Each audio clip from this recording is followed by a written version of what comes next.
Bonjour à tous et bienvenue sur la chaîne de votre liberté. Je suis ravi de vous retrouver pour cette nouvelle vidéo où on va analyser les 3 adresses qui reçoivent le plus de loyers chaque semaine chez Realty et on va essayer d'en tirer quelques conclusions à la fin. Voilà, c'est aussi intéressant de voir finalement ces gros portefeuilles, comment ils se comportent et comment nous on peut l'adapter à nos plus petits portefeuilles. Alors du coup, on va voir, on va analyser ces 3 adresses, hein. C'est aussi l'avantage de la blockchain, c'est que tout est transparent et on peut voir, tout ce qui s'y passe, en tout cas sur ces adresses. Après, vous allez voir, il y en a des petits malins qui, en tout cas, essayent de cacher deux trois choses, hein. Notamment, on va voir celle-ci, hein, à mon avis, ce n'est pas son seul wallet. Du coup, on va commencer par celui-ci, donc qui gagne 2322 dollars par semaine. Donc le voici.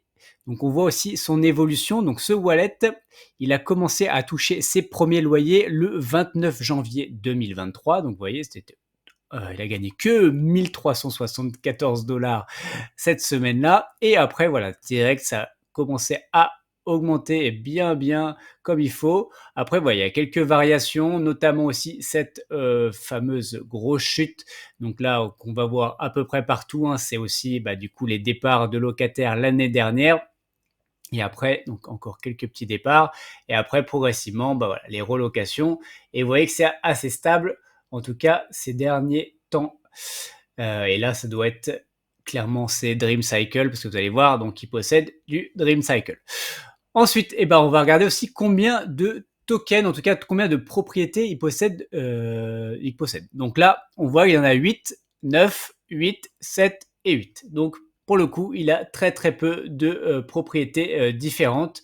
Et vous voyez, donc il n'a pas beaucoup changé depuis septembre 2023. Il a toujours la même chose. Donc là, on va aller voir plus en détail donc son dashboard. Donc voilà, donc en effet, il possède du Dream Cycle, du Wreford, Monica, Stewart, voilà. Donc il possède 8 propriétés différentes. Si on regarde sa plus grosse position, c'est Greenfield. Donc il a 7250 tokens sur les 37 000 tokens au total. Donc en fait, il a quand même quasiment 19% de cette propriété. Donc voilà, c'est quand même assez énorme. Et en plus, c'est la plus grosse. Greenfield, c'est la plus grosse propriété que Realty ait jamais vendue, hein, donc 1 881 000 dollars. Donc voilà, très grosse propriété et je crois que ça doit être le plus gros le plus gros token holder de cette propriété. Si on va regarder, voilà, c'était celle-ci, un Greenfield, donc voilà, très grosse propriété. On a 36 units, quelques Section 8, vous voyez, donc voilà. Donc en tout cas, c'est un des plus gros investisseurs. D'ailleurs, si on va regarder, il n'y a même pas blockchain, on ne peut pas forcément regarder tout ça. Donc voilà, donc ça, après, comme je vous ai dit, là aussi quand même une grosse partie sur Dream Cycle et comme la semaine dernière, Dream Cycle, le yield a baissé, donc c'est aussi pour ça que son loyer à lui, il a aussi baissé forcément quand on a aussi peu de positions. Et dès qu'il y a une évolution, ça évolue pas mal. C'est pour ça qu'on voit qu'il y a quand même beaucoup d'évolution sur ses différents loyers chaque semaine. Ensuite, on voit aussi, par exemple, Wreford, donc sur Wreford, il avait typiquement 1050 sur 7000. Donc là, on voit qu'il a aussi 15% de cette propriété. Donc voilà, donc quand même des grosses positions à chaque fois sur sur les peu de propriétés qu'il a. Donc, et ce qu'on peut notifier aussi, c'est qu'à chaque fois, à part Dream Cycle, mais qui est un peu atypique, c'est uniquement des multifamilies. Donc, avec 36 apparts, 32, 21, 16, bon là, un peu plus petit, mais bon, aussi une plus faible exposition, mais il est quand même sur des très grosses, sur des très grosses multifamilies. Voilà, ce qui aussi lui réduit son exposition, son risque en tout cas. Ensuite, qu'est-ce qu'on va aller voir? On va aller voir ce que je suis allé voir, oui, tout à l'heure, je suis allé voir là-dessus. Ce qui est bizarre aussi, c'est que toutes ces transactions, alors pourtant, comme vous pouvez on va regarder, il y a des propriétés qui datent, par exemple, Dream Cycle de 2021, 2021, 2022. Et en fait, exactement, toutes ces propriétés, en tout cas tous ces tokens, ils sont arrivés sur ce wallet le 26 janvier 2023. Donc c'est pour ça que ça me fait penser que, à mon avis, cette personne-là a un autre wallet et il a transféré peut-être ses plus grosses positions et bah, sur ce wallet, peut-être via une ledger, via autre chose. Mais en tout cas, voilà, c'est mon avis. C'est pour ça que ça me fait tiquer. Vous allez voir aussi à la fin, mon avis, c'est en tout cas, ce token holder a plusieurs wallets, c'est quasiment sûr. Ensuite, eh ben, on va étudier du coup bah, le deuxième, donc qui gagne 2 849 par semaine. Donc, on va voir là. Donc, vous voyez, donc celui-ci, il est plus ancien. Donc, il a commencé en mars 2021 et vous voyez, donc c'est plutôt progressif au départ. Bon, en tout cas, ça grandit quand même assez vite.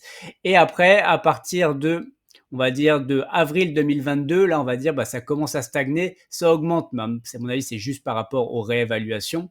Mais voilà, et là, la grosse chute, bon, c'est les départs de locataires et là, au fur et à mesure, c'est du coup donc les relocations et on arrive ici, donc là il doit y avoir aussi un peu de Dream Cycle, pour ça qu'il y a une petite baisse. Donc on voit quand même, donc celui-ci, il a arrêté à peu près d'investir, en tout cas sur ce wallet, à partir de avril 2022. On verra après si voilà, qu'est-ce qu'on peut en tout cas analyser par rapport à ça. Là, on voit, par contre, lui, il n'a pas seulement 8 propriétés. Donc là, on voit au début, il avait 13. Hop, ça a augmenté d'un coup. Donc, à mon avis, il a dû transférer quand même des tokens d'un autre wallet. Il y a de fortes chances. Hop, là, hop, de nouveau, ça réaugmente fortement d'un coup. Encore, on passe quand même de 63 à 83 en une semaine. Et après, comme je vous ai dit, donc là, ça stagne plus ou moins à 86, 87, 88. En tout cas, il n'y a pas forcément beaucoup de nouveautés là-dessus. Hop, et voilà. Donc, si on étudie ce petit portefeuille, donc comme vous voyez, il en a 85 tokens différents. Donc, il a quand même un portefeuille aussi également sur Ethereum. Donc, il y a une grosse partie, lui, sur Ethereum. L'autre était uniquement sur Gnosis. Donc, quand même, son portefeuille vaut quasiment 1 500 000 $, hein, quasiment. Donc, ce qui est quand même plutôt pas mal. Et si on regarde à l'année, ça lui fait quand même du 148 000 $ à l'année. Bon, voilà, c'est quand même pas mal, hein. On est à 12 000 $ par mois. On va dire, ça permet de vivre et c'est plutôt pas mal du tout. Et si on regarde du coup ses plus grosses positions, on voit que on a du Drake, on a du Cortez, hein. Moi aussi j'adore Cortez, c'est ma plus grosse position. Ensuite, encore une fois, on a du Greenfield, hein. Donc 1800 sur les 37 000. Bon, pour le coup, il en a un peu moins que l'autre, mais bon, il a quand même une grosse position. On a du market, bon, on a quand même pas mal de multifamily. Bon, après, c'est aussi logique, c'est les plus grosses propriétés, donc c'est normal qu'ils aient aussi des expositions plus importantes sur ces propriétés-là. Mais après, voilà, encore du Dream Cycle aussi, quand même pas mal sur Dream Cycle, du Wood, moi aussi j'aime bien le Wood. Et voilà, donc ça, on va regarder. Si on regarde aussi ce qui se passe sur la blockchain, voilà. Donc je suis allé voir sur Gnosis, donc on a vu qu'il était sur Gnosis, mais aussi beaucoup sur Ethereum. Donc on ira voir après Ethereum. Donc sur Gnosis, si on regarde ce qu'il a, on voit qu'il a un portefeuille d'une valeur à peu près de 100 000 $ selon la Gnosis Scan. Donc si on regarde, il a quand même, en effet, il a quand même 100 000 $ en USDT, donc ce qui est quand même plutôt pas mal, hein. Je pense que je sais pas pourquoi ça dort ces 100 000 $, mais en tout cas, il les met pas non plus sur le RMM. Il les garde au chaud sur son wallet et apparemment, il n'en fait rien, mais bon. On va voir que ce petit monsieur n'a pas forcément besoin beaucoup d'argent. Si on va sur son portefeuille sur d'Ether, on voit qu'il là, il a quand même un très très gros portefeuille, notamment en Ether. Il a quand même 530 Ether. Donc, ça nous donne quand même quasiment du 1,5 million juste en Ether.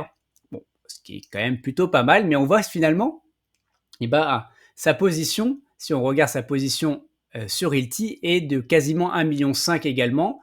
Et il a la même exposition sur l'Ether. Donc voilà, est-ce que l'Ether est plus ou moins risqué que Realty? On en reparlera juste après. Après, il a aussi quand même des grosses positions sur des tokens dont j'ai jamais entendu parler, hein, donc Illuvium, donc quand même 552 000 $, c'est quand même pas mal. Et le Ichi, vraiment pour le coup jamais entendu parler, donc 132 000 $. Bon, après le Lido token 126, Opium, Uniswap. Après voilà, le Unisox, bon il en a un, apparemment c'est quand même un token qui vaut 22 000 $, donc plutôt pas mal. Enfin voilà, Graph, voilà. Après voilà, le Gearbox, on va le voir aussi après sur l'autre portefeuille, il en avait aussi. Et après on a un peu de BTC, mais honnêtement pas grand chose pour 500 $. Ensuite, on va étudier le dernier portefeuille. Donc celui-ci, c'est le plus gros portefeuille. C'est celui-ci qui gagne donc chaque semaine, encore une fois, c'est chaque semaine, 6 188 $. Donc voilà, pour le coup, c'est vraiment énorme.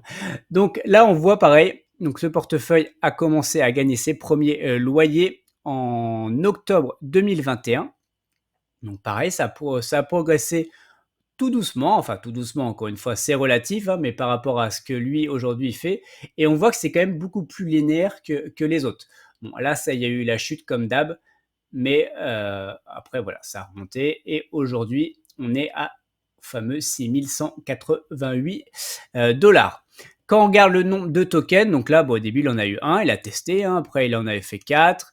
Bon, il a dû en retester pour en vendre un. Hop, il est revenu à 4. Boum, d'un coup, il en a acheté pas mal. Boum, ça me paraît toujours bizarre ces gros booms en une semaine.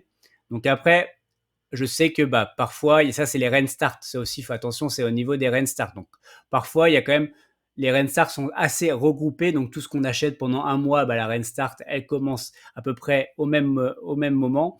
Donc là, ça fait quand même 15 tokens d'un coup. Bon, c'est possible, hein, mais bon, c'est assez étrange. Et là, de 44 à 80, pour le coup, ça me paraît assez bizarre. Donc à mon avis, il y a dû avoir transfert d'un autre wallet sur cette partie-là. Donc voilà, on voit que au maximum, il a eu 94 propriétés. Voilà, c'est son maximum pour ce wallet. Donc si on regarde, oui, il est uniquement sur Gnosis et il a du coup un portefeuille Realty d'une valeur de 3 422 000 $. Voilà, c'est juste énorme, mais bon, après, c'est normal aussi pour avoir ces 6 000 $ par semaine. Voilà, il faut forcément investir beaucoup.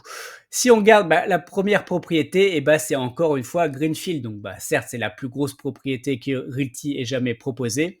Mais si on regarde à peu près du coup ces trois wallets sur Greenfield, quasiment, je pense qu'ils sont pas loin des 50% juste sur ces trois propriétaires. Donc là, c'est quand même, on peut se dire quand même, attention, Greenfield, c'est quand même un peu surexposé en tout cas sur ces trois personnes.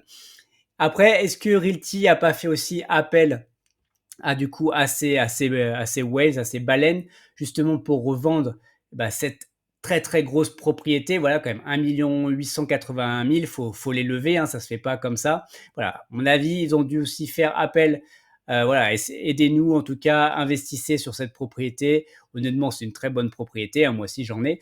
Mais voilà, donc je pense que en tout cas, ces whales ont dû aider grandement à l'atteinte du coup, de cette levée qui a été quand même un peu de souvenir, pas non plus hyper rapide, mais encore une fois, pour 1,8 million, voilà, c'était normal, mais elle a été quand même en une semaine, 2 semaines, et voilà, ce qui est assez quand même plutôt pas mal, surtout pour l'époque, hein, on était qu'en 2022 et c'était pas le Realty d'aujourd'hui. Si on regarde son wallet, du coup, via la Gnosis Scan, pardon. Donc là, on voit donc la valeur selon Gnosis est de 254 000 $. On voit qu'il a un peu de XDAI, hein, mais 90, bon, honnêtement, on ne comprend pas. Il a 12 000 USDC, qui attendent comme ça, on ne sait non plus pas pourquoi. Et après, il a 55 USDT. Bon, honnêtement, il n'a pas grand-chose. Et le reste, après, c'est des valeurs liées du coup au Real Token pour ceux en tout cas qui ont une valeur sur Gnosis Scan. Si on va voir par contre sur son portefeuille sur Etherscan, alors là c'est une autre histoire. Sa valeur est de 7 292 000 $. Et oui, là on passe sur une autre dimension. On voit qu'il a 42 Ethers. donc ça fait 125 000 dollars. Mais surtout, il a 1475 donc Ether, donc Wrap, donc en plus qui prennent de la valeur, donc c'est avec du coup le pourcentage par rapport à l'Ether stacké. Donc là, pour 5 millions de dollars. Donc voilà, c'est juste colossal. On voit qu'il a du WBTC pour quasiment 2 millions de dollars. Donc il a quand même 32 BTC. Hein. Bon, c'est juste ça, la petite bagatelle de 32 BTC. Et on revoit notre fameux Gearbox là. Donc quand même, pareil, je ne l'ai jamais entendu parler, mais quand même pour 57 000 dollars. Bon, après 57 000 dollars, pour lui, c'est comme, voilà, c'est une bagatelle, c'est 100 dollars pour nous. Mais voilà, enfin, bon, en tout cas, c'est toujours intéressant de regarder les portefeuilles de ça. Et on voit aussi qu'il a un Bored Ape, il a quand même des NFT aussi, cette personne croit en NFT, donc il a un Bored Ape Yacht Club. Bon, voilà, c'est quand même toujours bien de voir tout ce qui se fait, en tout cas, sur ces gros portefeuilles. Mais encore une fois, on voit que lui, il a un gros portefeuille quand même de 7 millions. Mais si on regarde son portefeuille à Realty, c'est quand même 3 400 000. Donc finalement, à comparer, honnêtement, c'est quasiment un tiers. Donc c'est quand même, il a aussi très très confiance en Realty. Donc voilà, c'est encore une fois, on va analyser ça à la fin. Mais bon, on peut se demander en tout cas, est-ce que ou pas, enfin, est-ce que s'exposer énormément sur Realty, c'est une bonne chose ou pas? En tout cas, on a vu que tous ces gros wallets, on n'en voit pas tous leurs wallets, hein, mais en tout cas, sur ces wallets-là, et ben, c'est toujours quand même enfin, Realty est une très très grosse exposition en général, quasiment en général plus de un tiers. Si on regarde aussi ça, donc en effet, on a, on a vu que bah, la plupart, donc si on revient ici, pardon, donc le plus gros, il est à 6188, donc là il est à 6188, donc en gros lui il a eu un seul wallet. Ensuite, si on regarde le second, donc il est à 2849. Là, on est à 2849, donc ça devient le troisième. Donc là, lui aussi, ça veut dire qu'il a qu'un seul wallet. Par contre, vous voyez que il y en a un qui s'est classé deuxième, qui a 5520 dollars par semaine, et lui, on l'a pas à la base. Donc, selon moi, c'est ce fameux bah, troisième qu'on a étudié, justement, qui a dû transférer du coup, tous ces gros positions sur ce wallet-là. Pour moi, à mon avis, le troisième est en fait est le deuxième plus gros wallet Realty, donc qui gagne 5520. Et c'est aussi pour ça qu'on voit pas grand-chose sur lui. Et c'est pour ça que j'ai pas pu analyser non plus son portefeuille Gnosis ou Ether, parce qu'honnêtement, il n'y a pas grand-chose. Et c'était compliqué de suivre. Mais à mon avis, voilà, celui-ci essaye de brouiller les cartes et qu'on ne suive pas trop son portefeuille, ce qui peut bien sûr se comprendre. Vous allez me dire aussi maintenant, bah, OK, c'est intéressant, enfin voilà, et puis au final, on s'en fout, hein, enfin, à peu près de pourquoi eux, ils gagnent autant et voilà. Mais en fait, je vais vous expliquer pourquoi je trouve ça, moi, intéressant d'analyser, en tout cas, ces gros portefeuilles. Première raison pour moi, il y a une côté aussi motivation. Il y a quelques semaines, je vous ai fait une vidéo pour savoir est-ce qu'on peut être libre grâce à Realty. On voit que il y a des personnes aujourd'hui qui le sont. En tout cas, qui gagnent, voilà, si on regarde, il y a à peu près plus de 30 personnes qui gagnent plus de 2000 dollars par mois grâce à Realty, donc qui sont libres. Et si on regarde, voilà, ces gros portefeuilles, ils sont clairement libres. Je ne sais pas où ils vivent, peut-être qu'ils ont aussi des gros besoins peut-être, mais en tout cas, aujourd'hui, ils peuvent être tranquillement libres dans la plupart des pays à travers le monde. Donc oui, c'est possible. Et voilà, donc moi, je trouve que c'est plus une source de motivation. Ensuite, deuxième raison, c'est aussi de comprendre comment ces gros portefeuilles investissent.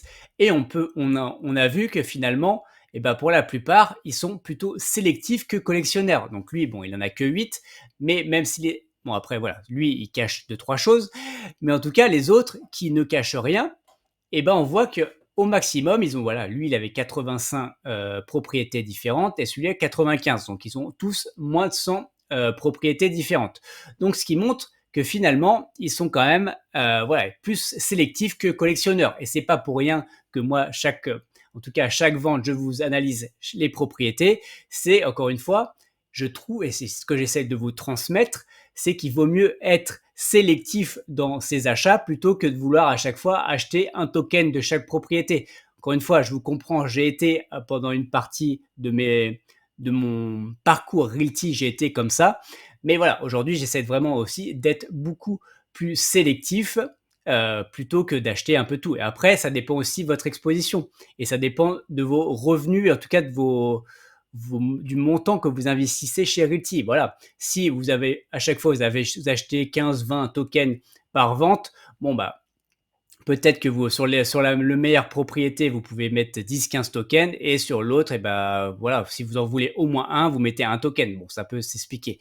Mais quand je vois des gens qui veulent absolument bah, juste un token de toutes les propriétés, alors qu'il y en a, selon moi encore, selon mes analyses, il y en a des très très bonnes et il y en a des un peu moins bonnes. Voilà, je ne comprends pas, encore une fois, cette exposition voilà, qui me paraît pas forcément judicieuse, surtout à long terme. Ensuite, eh ben, un autre point, et c'est de comprendre, on a vu que notamment la plupart des portefeuilles, alors si on va voir celui-là, en tout cas, ils n'ont pas racheté de propriété depuis un petit moment. Donc là, quasiment tous au plus tard, c'est depuis juillet 2023, ils n'ont pas racheté de nouveaux tokens. Donc là, on peut se poser par contre des questions. Donc, déjà, pourquoi? Donc là, il y a dans certains CC, donc il y a Jean-Marc qui nous avait expliqué qu'ils avaient demandé justement à certaines grosses ways eh ben, d'arrêter un peu d'investir aussi pour laisser la place du coup au retail, laisser la place aux autres. C'est vrai qu'il y a eu des périodes où c'était très très dur d'investir chez Realty, ça partait très très vite parce que, à mon avis, voilà, quand on voit déjà même sur Greenfield, donc qui est une très très grosse propriété, rien que ces trois-là, ils ont déjà 50% de la propriété. Donc voilà, ça peut comprendre que et bah, que finalement sur les bonnes propriétés, elles partent finalement trop trop vite et c'était assez compliqué. Donc ils ont demandé à ces Waze aussi d'arrêter finalement d'investir voilà, pour laisser la place au retail, aux petits porteurs, aux nouveaux aussi, aux nouveaux investisseurs. Ensuite, par contre, on peut se dire aussi peut-être qu'ils ont juste investi via d'autres wallets. Donc ça, on a vu qu'à part celui-là, les autres, normalement, non, c'est pas le cas, à moins que là, c'est peut-être leur wallet aussi personnel et peut-être qu'ils investissent aujourd'hui via des wallets aussi institutionnels parce que maintenant, c'est aussi ouvert en tout cas aux entreprises. Donc peut-être voilà, qu'ils ont changé et ça, on ne le voit pas forcément là-dessus.